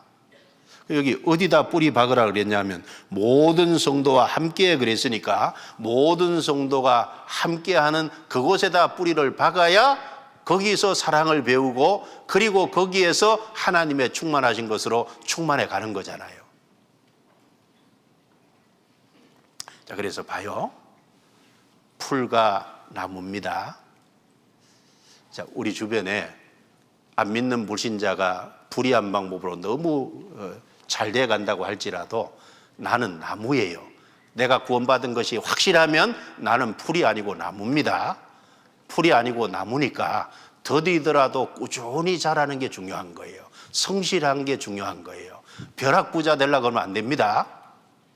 갑자기 뭐 잘 되려고 하면 안 돼요. 육신적으로 영적으로도 갑자기 뭐 내가 특별히 노력 안 했는데 노력 안 한 것을 많이 얻으려고 하는 건 나쁜 신분 거예요. 하나님 앞에 꾸준히 성실하게 그렇게 하면 하나님께서 결국은 귀하게 쓰십니다. 자, 그리고 또 하나 하렵수와 상록수 이걸 비교해 보면은 상록수는 겨울에도 푸르잖아요. 그런데 하렵수는 겨울에 나무잎이 다 떨어지죠. 자, 구원받은 사람은 상록수다 그 말이에요. 구원받은 사람은 하렵수가 아닙니다. 하렵수는 불신자를 하렵수라고 한 거예요. 성경 한번 보겠습니다. 시편 1편. 시편 1편.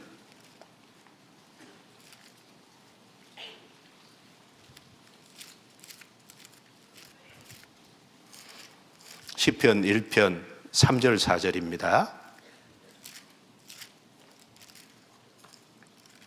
3절 4절 같이 읽겠습니다. 저는 시냇가에 심은 나무가 시절을 쫓아 과실을 맺으며 그 잎사귀가 마르지 아니함 같더니 그 행사가 다 형통하리로다. 악인은 그렇지 않으며 오직 바람에 나는 겨와 같도다. 자, 여기 복 있는 사람, 구원받은 사람에 대해서 시냇가에 심은 나무다. 그러니까 주님께서 구원해서 몸된 교회 안에다가 심어 놓은 거예요. 주인이 동산을 꾸며서 거기다 옮겨 심은 나무다 그 말입니다. 나무인데 시절을 쫓아 가시를 맺으며 그 잎사귀가 마르지 아니함 같으니 잎사귀가 안 마르잖아요. 겨울이 와도 안 마릅니다. 가뭄이 와도 안 마르는 거예요. 잎사귀가 계속 정정합니다. 상록수잖아요. 악인은 그렇지 않으며 오직 바람에 나는 겨와 같도다. 겨는 알갱이 없는 쭉정이가 겨죠? 겨와 같도다. 악인은 겨에 해당하고 악인은 하렵수에 해당하는 거예요. 시편 37편 찾아보겠습니다. 시편 37편.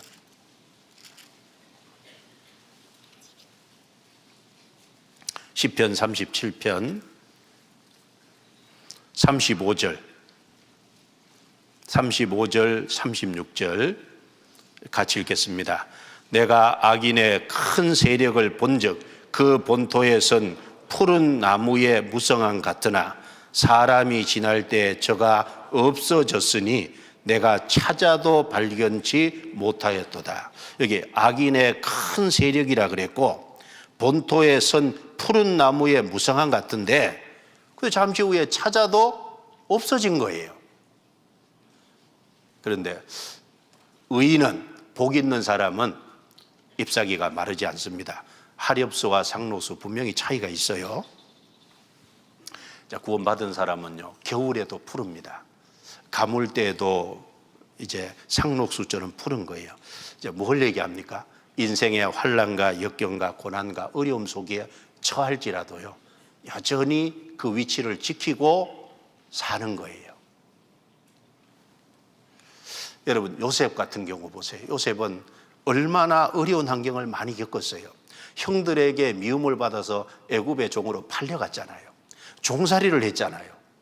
그리고 억울한 누명을 쓰고 열심히 했는데 감옥에 누명을 쓰고 들어갔잖아요.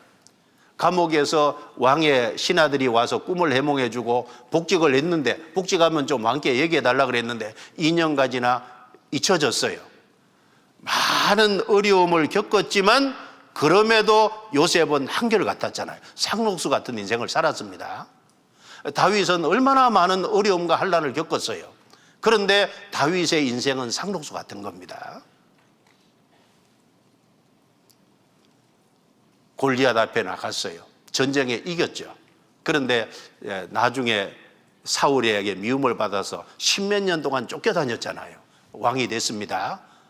나중에 인생에 큰 실수를 했죠. 그러나 그 실수하는 가운데서 하나님이 책망할 때 철저히 돌이켰어요.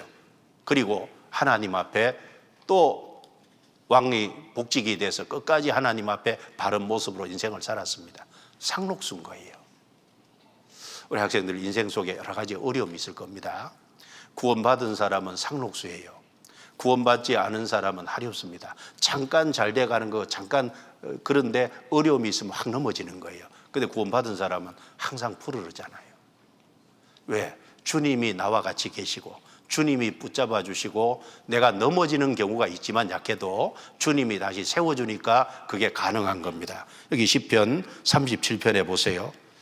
왜 구원받은 사람이 상록수냐? 23절에 여호와께서 사람의 걸음을 정하시고 그 길을 기뻐하시나니, 같이 읽습니다. 저는 넘어지나 아주 엎드러지지 아니함은 여호와께서 손으로 붙드심이로다. 누가 붙들어요? 여호와께서 손으로 붙드심이로다. 그러니까 악인은 큰 세력 가운데 푸르게 보여도 어려움이 있으면 금방 없어지지만 의인은 항상 상록수인 겁니다. 그 손으로 붙드심이로다. 주님이 우리와 같이 계셔요. 하나님이 나 혼자에게 맡겨놓는 게 아닙니다. 내가 바르게 살려고 하면 틀림없이 붙잡아 주는 거예요. 그래서 나는 상록수다 라는 것을 좀 생각하고 살아야 되겠습니다. 그리고 안 믿는 사람은 하렵수다. 그러니까 내가 어려움과 인생의 고난과 힘든 일들이 쭉 닥칠 때 하나님이 나를 상록수 같은 인생으로 이끌어 가신다는 걸 생각하고 그 속에서 주님을 도움을 구하고 이겨가는 방법을 배워가야 되는 거예요. 그렇지 않습니까? 그리고 2026년 남은 한 해 주님을 위해서 바르게 인생을 투자해야 될 거예요. 한 곳에 보겠습니다. 요한복음 12장 24절입니다. 요한복음 12장 24절.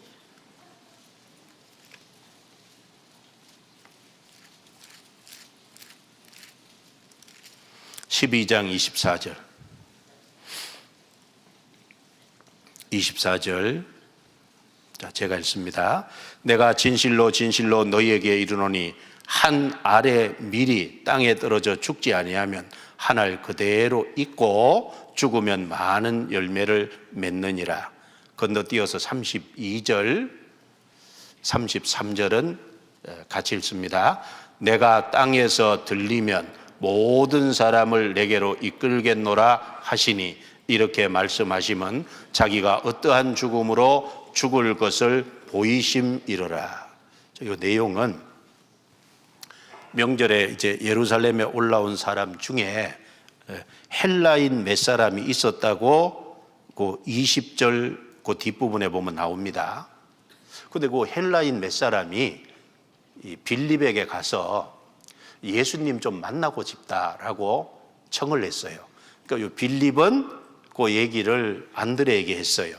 그래서 빌립과 안드레 두 사람이 예수님께 가서 헬라인들이 주님을 만나려고 합니다 라고 하니까 예수님이 만나 주시겠다든지 안 만나 주시겠다든지 거기에는 전혀 대꾸를 안 하시고 이 말씀을 하신 거잖아요. 한 알의 밀알이 땅에 떨어져 죽지 아니하면 한 알 그대로 있고 죽으면 많은 열매를 맺으리라. 이게 무슨 말입니까? 뒤에 읽은 32절 33절 예수님의 죽음을 얘기하신 거예요. 한 알의 밀이 땅에 떨어져 죽는다는 건 예수님의 십자가를 가리키는 겁니다. 예수님이 앞으로 죽으시고 그리고 예수님께서 십자가에 달려서 이 유대인 죄뿐만 아니라 모든 이방인들의 죄도 같이 짊어지고 대신 형벌을 받고 대신 죄값을 치름으로 피를 흘림으로 말미암아 복음이 완성되고 이제 그 복음이 예루살렘부터 시작해서 이방인 세계 땅끝까지 쭉 전해질 것을 주님이 말씀하신 겁니다. 그 일에 주님이 한 알의 밀알로 죽겠다 그 말을 하신 거잖아요. 지금 몇 사람 헬라인 만나는 거 그게 중요한 게 아니고 헬라인 이방인이잖아요. 대표잖아요. 많은 이방인들이 구원을 위해서 본인이 죽으시겠다는 거잖아요. 자, 우리도 주님 뒤따라가는 사람입니다. 죽는다는 게 뭐예요? 자기 희생인 거예요. 그리고 쉽게 말하면 손을 움켜잡는 게 아니라 펼치는 겁니다. 내가 이기적인 삶이 아니라 이타적인 삶을 사는 거예요. 베푸는 사람에게는 사람들이 많이 따라오게 돼 있습니다. 그러나 움켜짚는 이기적인 사람, 깍쟁이한테는 사람이 잘 안 붙게 돼 있어요. 주님이 구원의 역사를 위해서 한 알의 밀처럼 죽었어요. 그래서 복음이 저와 우리 학생들에게까지 왔잖아요. 우리도 구원받았어요. 학생들이 비록 어리지만 하나님이 죽기를 원하셔요. 그래서 2026년 한 해 나도 죽자. 어떻게 하자고요? 나도 죽자. 맞죠? 죽으면 많은 열매를 맺을 거예요. 죽어야 되겠죠? 육신적으로 죽는 거 말고요. 그래서 신앙적으로 하나님 앞에 내 자신을 굴복시키고 죽이면 많은 결과들이 틀림없이 맺어질 겁니다. 자, 제가 2026년 그러면 나도 죽자 한번 해봐요. 왜 대답이 시원찮아요? 자, 해봐요. 자, 그러면 제가 할게요. 2026년 약속했어요? 예. 그래서 주님이 먼저 죽어서 많은 열매를 맺은 거예요.